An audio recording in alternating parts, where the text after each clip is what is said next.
जो भी मनुष्य भगवान जगन्नाथ जी के रथ पर सवार होकर उनके दर्शन करता है, उसे पुनर्जन्म के चक्र से मुक्ति मिलती है।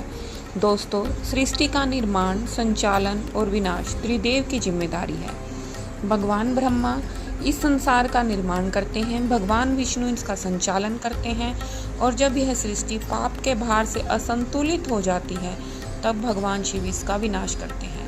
लेकिन क्या आप जानते हैं कि जब इस सृष्टि की शुरुआत हुई थी तो सभी देवता धरती पर ही निवास करते थे।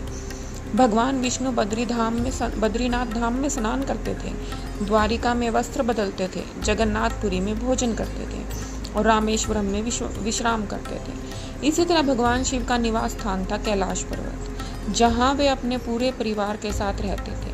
परंतु जैसे जैसे युग बदलते गए, पृथ्वी पर पाप का प्रभाव भी बढ़ता चला गया।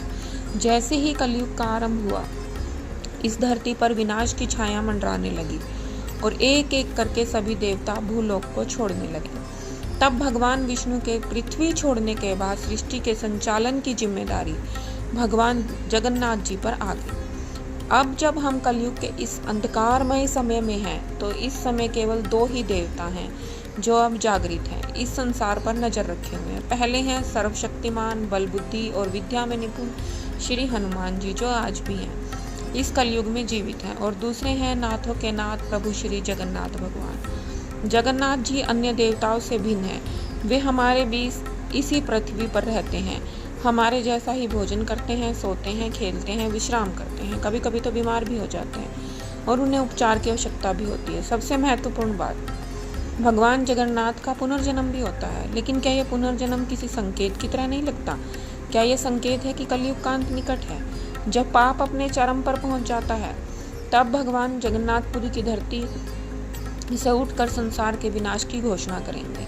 यानी कि जब पाप बहुत ज़्यादा फैल जाएगा तो ऐसा कहा जाता है कि भगवान जगन्नाथपुरी की धरती से उठेंगे और संसार के विनाश की घोषणा करेंगे। क्या वे अपनी दृष्टि से सृष्टि का लेखा जोखा कर रहे हैं और सही समय आने पर इस संसार को एक नई दिशा देने के लिए कदम उठाएंगे? शायद हम उस समय के करीब हैं जब जगन्नाथ धाम से कलयुग के अंत की शुरुआत होगी। जगन्नाथपुरी में विराजमान भगवान जगन्नाथ अपनी दृष्टि से सब कुछ देख रहे हैं और जब समय आएगा तो उनका हर कदम इस सृष्टि का भविष्य तय करेगा। जब आप भगवान जगन्नाथ जी को देखेंगे तो आपको यह बात बहुत अजीब लगेगी कि उनकी मूर्ति अधूरी है, लेकिन फिर भी इस अधूरी मूर्ति की पूजा होती है। यह बात और भी चौंकाने वाली है, क्योंकि हिंदू धर्म में अधूरी मूर्ति की पूजा करना ही वर्जित है। लेकिन आखिर ऐसा क्यों है? भगवान विष्णु के हाथों में हमेशा शंख, चक्र और गदा होते हैं। इसी प्रकार भगवान जी के हाथों में भी शंख, चक्र और गदा है।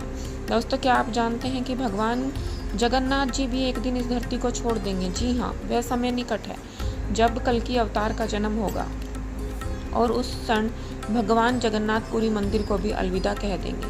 आखिर क्यों कल्कि अवतार भी जगन्नाथपुरी मंदिर जाएंगे? इन सभी रहस्यमय कारणों को हम अपनी इस वीडियो में जानेंगे। तो वीडियो शुरू करने से पहले हम आपसे एक छोटी सी रिक्वेस्ट करते हैं कि कमेंट में जय जगन्नाथ भगवान अवश्य लिखें। दोस्तों, हमारा देश भारत रहस्यों से भरा हुआ है। हमारी सभ्यता जितनी प्राचीन है उतने ही प्राचीन है हमारे मंदिर, जो हजारों सालों से अपने भीतर अनेक रहस्य समेटे हुए हैं। भारत का शायद ही कोई ऐसा मंदिर हो जो वैज्ञानिकों या आम लोगों की चर्चा का विषय ना बना हो।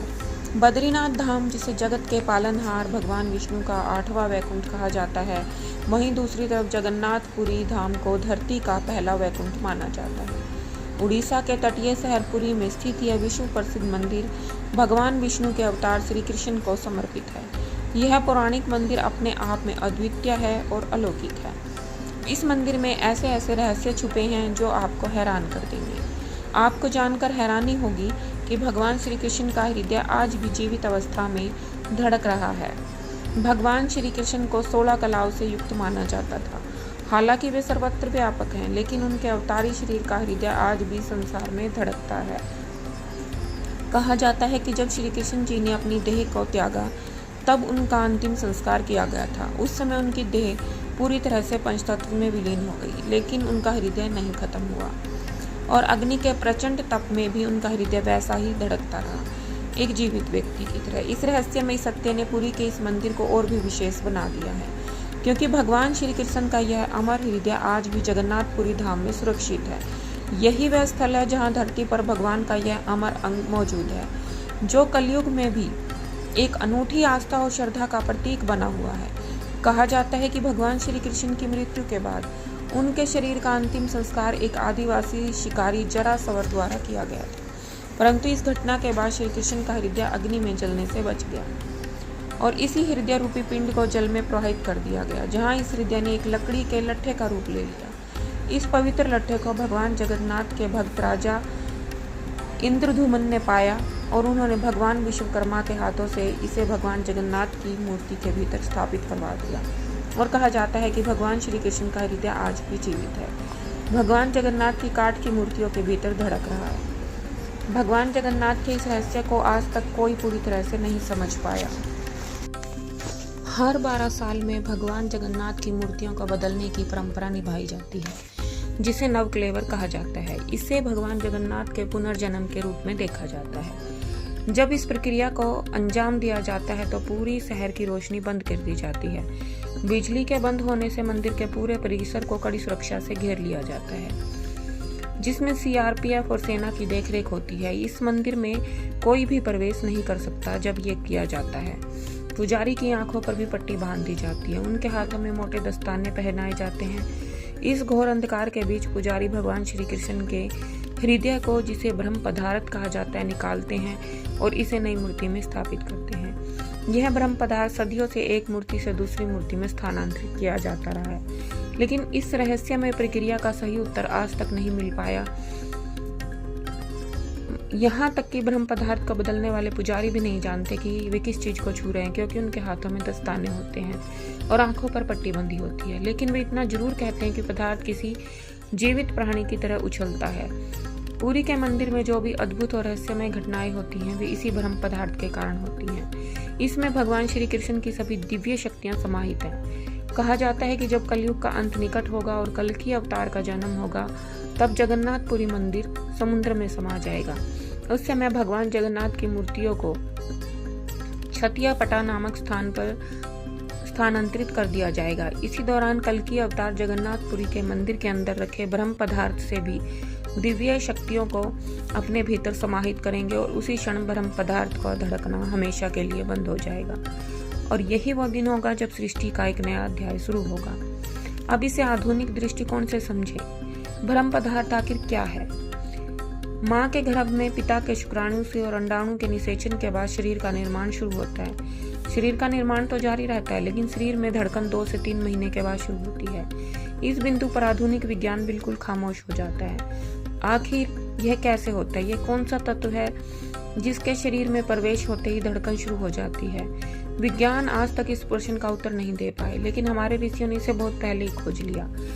सनातन धर्म में कहा इसे प्राण ऊर्जा कहा जाता है। प्राण ऊर्जा वो शक्ति है जो नश्वर शरीर में जीवन पैदा करती है। इस प्राण ऊर्जा को एक उदाहरण के माध्यम से अगर हम समझें तो शरीर को एक ट्रांसफार्मर मान ले और प्राण को विद्युत। तो अगर शरीर के ऊपर है कि वह 120 वोल्ट की ग्रहण करे ऊर्जा या 21,000 की या 100 कितनी भी, मतलब तो वे शरीर को केवल जीवित ही नहीं मिलती, बल्कि आश्चर्यजनक और अचंभित करने देने वाले परिणाम भी देखने को मिलते हैं। हमारे यहाँ तो योगियों ने पहले ही इस प्राण ऊर्जा को संकलित करके जीवित रहते हुए शरीर के बाहर निकल जाने की व्यवस्था खोजी है। फिर अपनी मर्जी से शरीर में पुनः प्रवेश करने का मार्ग भी खोजा, जिसे हम परकाया प्रवेश के नाम से जानते हैं। हिमालय की गुफाओं में तपस्या में रत योगियों के बारे में जरूर सुना है, जिनके शरीर तपस्या के मार्ग में कभी बाधा नहीं बनता। तो जरा सोचिए, श्री कृष्ण तो पूर्ण अवतार थे, उनकी ऊर्जा की सीमा क्या रही होगी? उनकी प्राण ऊर्जा की पराकाष्ठा क्या होगी? विज्ञान भले ही इस रहस्य को ना सुलझा पाए, लेकिन हमारे मुनियों ने इसे समझा और यह ब्रह्म पदार्थ जो श्री कृष्ण का जीवित हृदय है, उसी प्राण ऊर्जा का प्रतीक है। यह वह शक्ति है जो भगवान जगन्नाथ की मूर्ति के भीतर समाहित है और जिसकी धड़कन आज भी महसूस की जाती है, जो कलयुग के अंत में कल्कि अवतार के जन्म के साथ संसार को एक नई दिशा देगी। यही वो दिन होगा जब ब्रह्म पदार्थ धड़कना बंद करेगा और सृष्टि को एक नया मोड़ देगा। अगर आपको भी जगन्नाथ मंदिर के एक और अनोखे रहस्य को जान लेते हैं, पुरी में निकलने वाली जगन्नाथ यात्रा पिछले 500 सालों से चली आ रही है। इस यात्रा का वर्णन बहुत से पुराणों में मिलता है। यात्रा में भगवान जगन्नाथ जी के साथ उनके भाई बलभद्र और बहन सुभद्रा जी भी रथ पर होते हैं। मान्यता है कि जो भी इस रथ को खींचता है उसे मोक्ष की प्राप्ति होती है। यह यात्रा 9 दिनों तक चलती है। इस स्वयं भगवान जगन्नाथ रथ पर बैठकर पूरे नगर का भ्रमण करते हैं। जो यह एक यात्रा है जो हर साल घटती है वह है बारिश का होना। इतिहास गवाह है कि रथ यात्रा के दौरान बारिश अवश्य होती है। यह परंपरा इतनी पुरानी और लगातार है कि इसे महज एक संयोग कहना मुश्किल है। इस पर कई बार बुद्धिजीवियों से चर्चा हुई तो उसे मात्र एक संयोग मानते हैं, लेकिन यह एक रहस्य ही है कि उस विशेष दिन पर ही हर बार बारिश क्यों होती है। जगन्नाथ की लीलाएं अद्भुत और रहस्यमयी है और जगन्नाथ भगवान आज हमारे लिए एक विशेष परंपरा और विशेष धार्मिक आस्था का स्थान है। तो इसलिए अगर आप भी चाहते हैं कि भगवान जगन्नाथ जी में लोगों की धार्मिक आस्था हमेशा के लिए बनी रहे और आप चाहते हैं कि इसी प्रकार की ऐसी ही वीडियो हम बनाते रहें, तो हमारे चैनल को सब्सक्राइब अवश्य करें।